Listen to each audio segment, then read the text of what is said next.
Good morning, magic monkeys. How are you today? Today is Wednesday, April 7th, and this is In Case You Missed Psychology 2.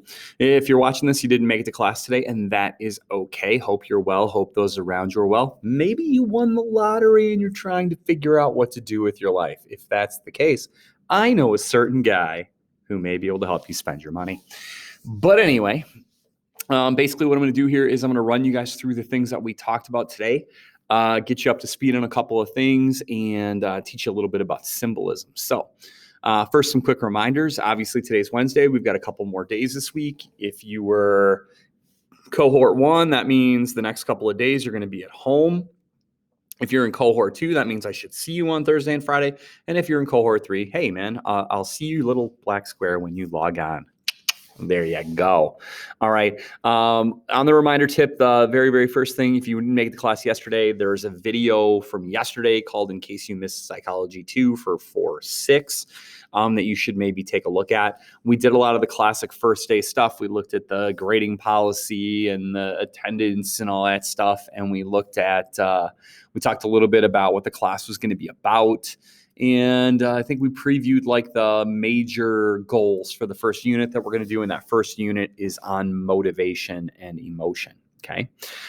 We also got that first assignment that is going to be due on Monday. Some of you guys got that done. We're going to need to talk about that in a second. That's 5 foolproof ways to stay motivated. Okay. Now, one of the things I want to mention to you guys again, and I promise I'm going to do my best not to say this again after this. This is a Loud A level class. Yesterday, you had a big chunk of work time to work on that assignment, and that's great, and a lot of people got it done, and that's awesome, except I went back and looked at them a little bit last night, and there's some pretty subpar work, okay? I'm going to tell you right now that for starters, if you aren't writing things in complete sentences that start with capital letters and end with proper punctuation, you're probably going to get a 1 for communication on that assignment. Also, it's important to give detail in your answers, to give examples, to make comparisons. Not just give me the definition of something, but give me an example of what it is. So if I ask you, for instance, what is intrinsic motivation? You would say intrinsic motivation is motivation that comes from inside a person. It is self-driven motivation.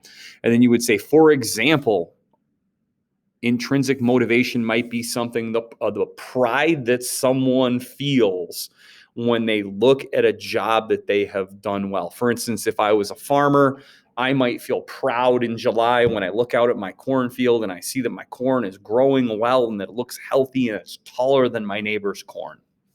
Intrinsic motivation. Okay. And so what I need you, maybe some of you guys to do, I'm lagging really bad. There we go. What I need maybe some of you guys to do is to go back and unsubmit that and really take a look at, did I start all my sentences with capital letters? Do I have punctuation? Did I use examples? Did I write things in good sentences? Are my commas in the right place? Did I answer every part of every question? Because the answer in a lot of cases is no. I think you scurried to try to get things done, and the outcome is not going to probably be where you want it to be. Okay. All right. Another reminder that if you need to get a hold of me outside of the 1 o'clock to 2:21, sorry, I had to check the board for the time period. The 1 o'clock to 2:21 class period that I am always available to you guys. Obviously, I sleep, but other than sleeping, I try to be very good about getting back to you about stuff. And so, email me, chat me, you can video chat me. My phone number is on the class rules. You could text me if you want to get a hold of me about whatever. If you need a job reference or if you're struggling with number 4 on the homework, by all means, please contact me. I don't want anyone to struggle in this class because they're confused. Okay, that's not the way we want this to go. Today we're going to talk about symbolism. I chose this GIF of Lisa Simpson. She's writing something, I think, and it says, "Okay, America, inspire me," and then an eagle lands in front of her. Eagles are symbolic of the United States. Bald eagles are symbolic of the United States. When we get done talking about symbolism and looking at some examples of symbolism, we're going to have work time to work on that assignment, or like I said, clear up the assignment. And again, if you have any questions, please make sure and let me know. Okay. All right. So probably want to write this one down today. At the very least, take a screenshot. You can pause, take a screenshot, and drop that into a digital notebook. Today, we're going to talk about symbolism. Now, I'm going to be really honest with you. When my psychology teacher in high school, Mr. Watson, brought up symbolism the first time, I went, oh no. We talk about this in English class, and it never goes well for me. And the reason it never went well for me in English class is because it would inevitably be something in a book or in a poem, and we'd get asked what that thing means or what does it stand for. And I was always like, well, I just thought it was a fish, or I thought it was a stoplight, or I thought it was a poem. Why does it have to mean something? It's about a flower. The poem's about a flower.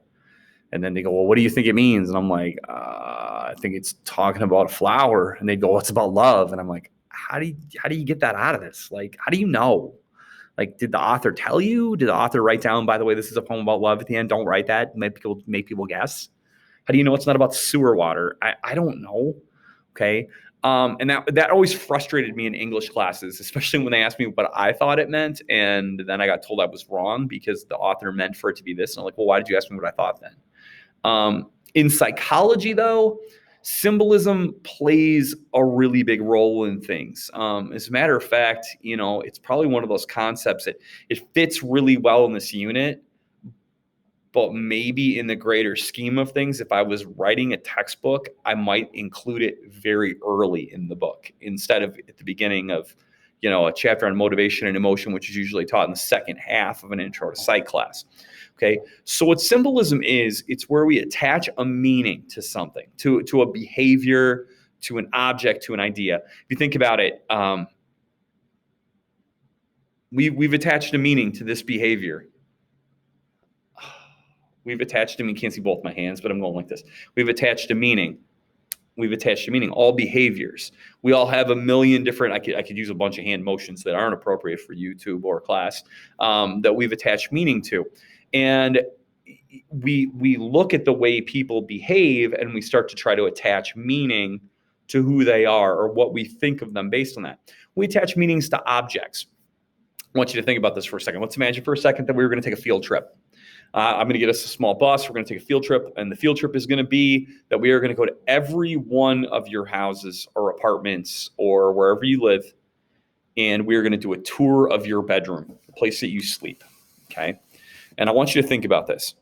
And I asked this yesterday in class, and Michael was like, no, man, no. I kind of doubt it. But if we walked into your room, is there something in your room that is important to you that other people might be like, what is that? Like, why do you have that blanket with the elephant on it, or that stuffed animal that has one eye gone?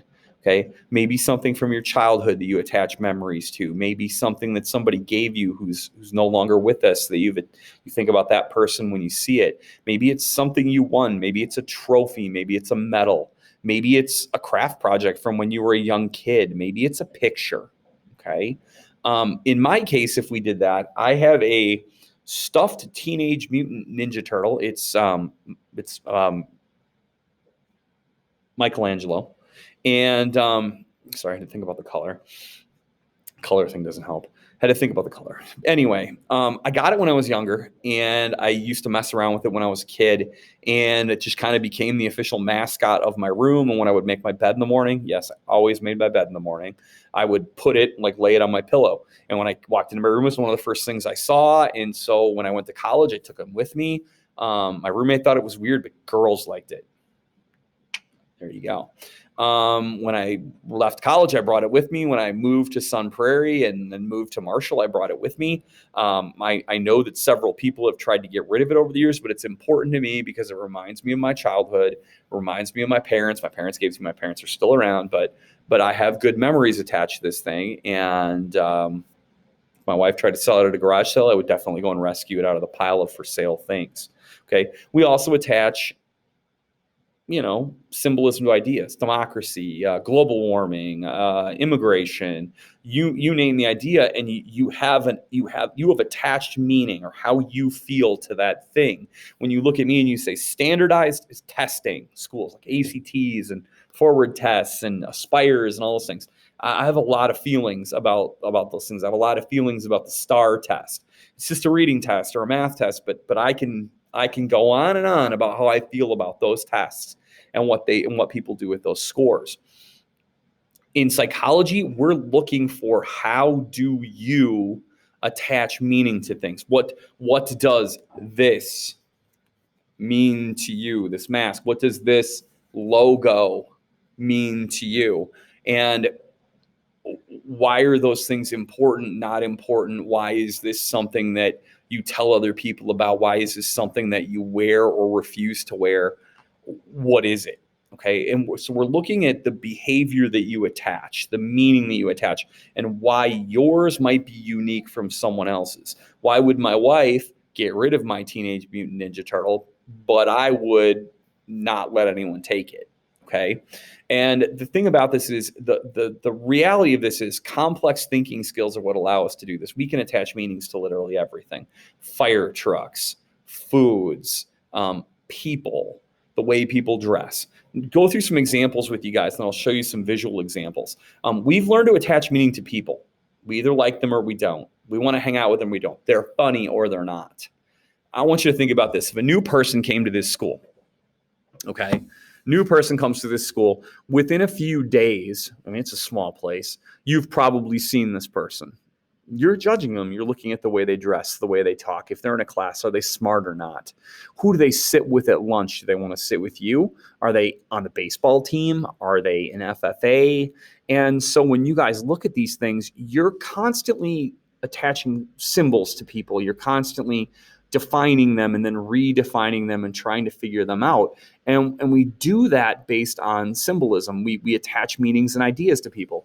Years from now, you'll graduate from this high school in the next couple of years. Okay, the longest any of you guys is going to be here is 2 years. And so when you're gone, you'll come up in conversation. A teacher will be like, oh, hey, have you seen Jordan lately? Have you talked to Cole? What's Kate up to? Things like that. And when you think about those people, things are going to pop into your head. Stories are going to pop into your head. Things you're going to remember. I'm not going to remember every little thing, but I will remember details about you. I will remember, oh, they were a good kid. They worked hard. They were a good student for me. Oh, they worked at this place. Oh, man, I remember when they hit that shot in that basketball game or threw that discus at that track meet. And so we've learned to attach meaning to people because we can't possibly remember everything. We attach meaning to objects, like I said, even things like color. If you look at this visual, there are people that very strongly believe that colors mean certain things, and that if you are a person who loves red, that means you are a person who is you feel a lot of love, you have a lot of energy. Power is important to you. You value strength. You're passionate. All right. You at the same time can be angry, can be a sign of danger or warning. All right. So objects, we attach symbols to them too. We attach meaning to things. Uniforms. Okay. Think about this. You're driving down Hubble. It's, I don't know, 7, 8 o'clock at night, normal night. You're leaving, you're coming home from work, coming home from practice, something like that. And you're going 50 and a 30. And woo, woo, woo, woo, cherries and berries in the mirror behind you. And you, oh no, you put your head on the steering wheel and you're sitting there. And you're going, oh man, I don't have the money for this. I don't want to explain this to my parents. And on your window. And you raise your head up and you turn your left shoulder and you look, and the person that is standing there is wearing a red puffy wig, white face makeup, big red nose, giant bow tie, big fluffy yellow costume, big red shoes. Thoughts? It's a lot different than someone wearing a police uniform and a star with a gun on their hip, taser on the other side. Your side starts to hurt. Oh my God, I'm in so much pain. Oh, I can't eat. I get sick. I can't. Oh. Your parents go, that's it. We're taking you to the emergency room. They look at you and they go, you have to have your appendix removed. Okay. Do you want to meet your surgeon? Sure. Of course I do. All right. Your surgeon walks into the room, bib overalls, dirty t-shirt, John Deere hat on, all bent, all folded over. Do you want that person to operate on you? Or would you rather see someone in a in a pair of scrubs, very clean, wearing a mask, little thing on their head to keep their hair out of the way, maybe some safety glasses, very steady hands. Okay. I would think that's what you're looking for. Okay. Type of dress. New kid comes to school. All right. Walks in the lunchroom. Black, Metallica t-shirt, chain from the pocket to the wallet. All right. Leather jacket, tattoos on the knuckles. Is that kid hanging out with your friends? Kid comes in wearing a Letterman's jacket from another school, white dress shirt underneath. Okay. Pair of khakis, maybe some sandals. Is that kid hanging out with you? What about if a girl came in wearing a pink dress, fluffy shoulders? All right, maybe some sleeves on the dress with fluffy shoulders, like the 1980s prom dresses. Are you guys going to judge that person? Or are you gonna look at them based on the way they're dressed and go, well, what about this person? Okay, sounds have meaning. All right, someone goes, or we've attached sound to that. This, if you make a basket in a game, it means you did well. Boo means people don't like you very much. Okay. Titles: doctor, PhD, brain surgeon, astronaut. We've associated these ideas in our heads with certain titles that we've been given. Farmer, garbage man, social studies teacher, mom, dad, grandma, grandpa. They all have these things where images start to pop into our head of what we see. What do we associate? Does that person have money? What kind of house do they live in? Because we attach meaning to all these things. Cultural norms, shaking hands. We're not doing that right now, but we used to shake hands in the United States. Other countries don't like that. You wipe your butt with this. Okay? Thumbs up. In some countries, it's a good thing. In some countries, it's a bad thing. Okay. Eating all the food on your plate. Some countries, it's seen as disrespectful if you don't eat all the food. In some countries, if you don't leave a little bit behind, you have a problem. In some countries, if you get invited over for dinner and you get done and that's a thank you. You cooked a great meal. How is that at your house? What about wearing shoes in your house? All right. What about wearing shoes in a house in Japan? All right. When you get done with a meal at a restaurant, how do you let the waiter or waitress know that you're ready to take your plate? In some countries, you cross your fork and your spoon in an X. I don't think you do that here. You just stop eating. They come by and go, are you done with it? Okay. Tipping. All right. Tips to ensure proper service. You don't tip in a lot of countries. It's seen as an insult, like you're saying, oh, you don't have enough money, you probably need this. But in the United States, if we don't tip, the people that work those kinds of jobs struggle because their minimum wage is lower. We also assign value based on symbolism, what we like, what we don't like, what we think someone's potential is, okay? And they play a major role in the way we behave, the way we treat people, the way we treat ourselves, the way we see ourselves, the way we see our future, the way we look at our past. It affects our attitudes. New kid walks into this school wearing a Letterman's jacket with a football pin on it. I instantly have something to talk to that kid about. Kid walks in, I go, you involved in any sports or activities? And they're like, I'm on the chess club.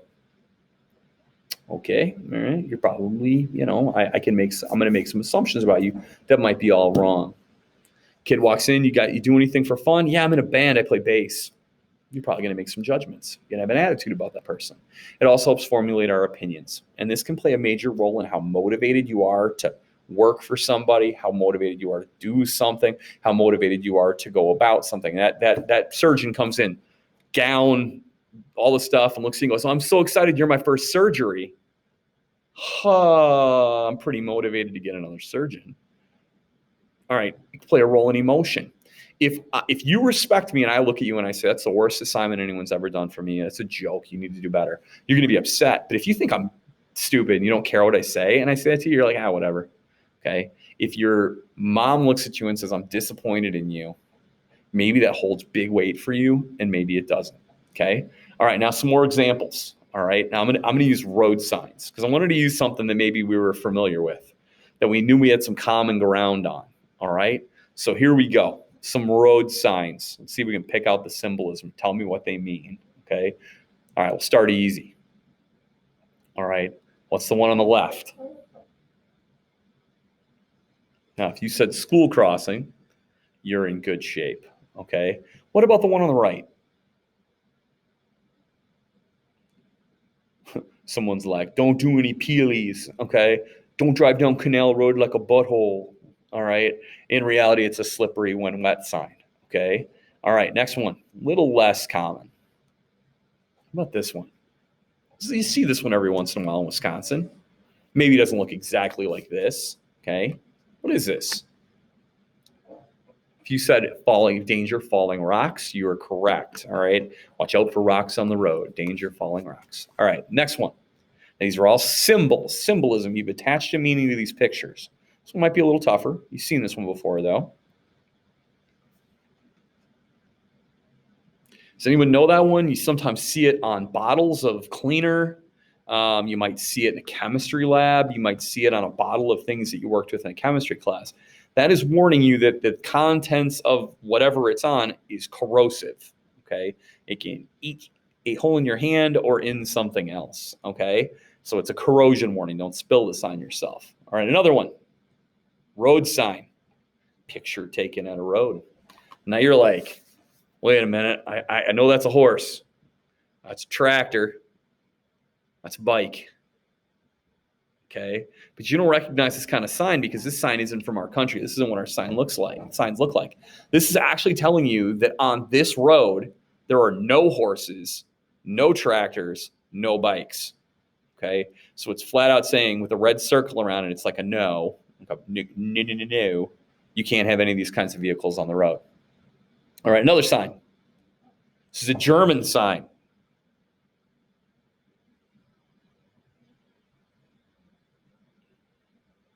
If you said dead end, you're correct. No exit, dead end. All right. Take a look at it. It makes sense. There's the road coming up, and then there's this thing where it stops in both directions. Okay. Color red's very important globally. Next one. Now, this isn't the way they look here. Think about what we said about the red circle, the color red. It's a no passing zone sign. Okay. No passing zone. Next one.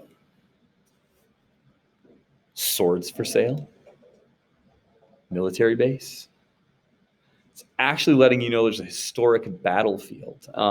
Brown signs in the United States and most of Western Europe are letting you know that there's a tourist attraction coming up. A brown sign with that kind of thing is some kind of historic battlefield or military-based thing. Okay? But this one, like superpowers.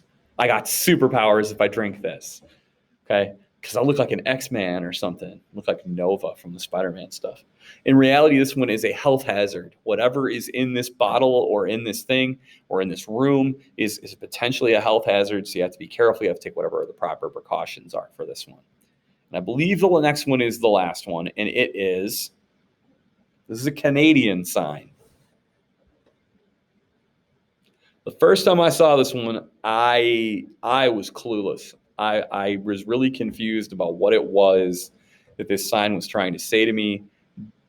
But what it is it's watching for wind gusts to push you off the road. It's actually, I think, in Ontario. This is a sign that you commonly see around bridges and open spaces. So this is like a high winds. Apparently, it's like Mr. Weather blowing cold wind across the road. I don't see that one very often. And we've all seen, like people from other states see our like snowmobile crossing or cow crossing signs. Like, what is going on? Well, that's how you would feel if you're in Australia and you saw a kangaroo crossing sign. So like I said, we've learned to attach meaning to things. Now look around wherever you are and look for that thing. What's that thing that other people would be judgy about that it's important to you? Or what's that thing that maybe someone in your house collects that you just don't get it, all right? But it's important to them for some reason. Okay, that's really kind of what we looked through today. Use the rest of the time to finish up the assignment or to go over it and make sure it's up to par. Okay, I can't emphasize that enough. If you have any questions, please let me know. Otherwise, I'll see you soon. Bye-bye.